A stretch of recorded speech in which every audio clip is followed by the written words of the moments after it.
یہ سارے دنیا کے مفتی مل کر بھی اگر مفتی بن جائیں ایک تو کیا اللہ کے برابر ہوں گے؟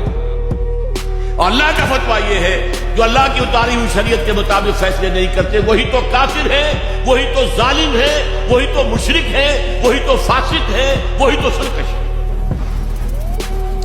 اور یہ 3 فتوے ایک رکوع میں آئے ہیں، سورہ مائدہ کا رکوع نمبر 7۔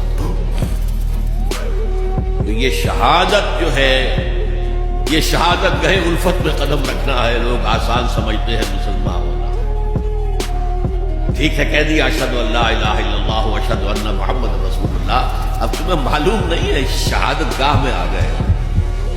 اور شہادت سے مراد تمہارے قول سے اللہ اور اس کے دین کی گواہی ملنی چاہیے، تمہارے عمل سے اللہ کی اور اس کے دین کی گواہی ملنی چاہیے، اور انفرادی ہی نہیں اجتماعی سطح پر اللہ کے دین کو قائم کر کے گواہی دو دنیا کے سامنے کہ دیکھو یہ ہے اللہ کا دین، آؤ come and see with your own eyes, this is Islam.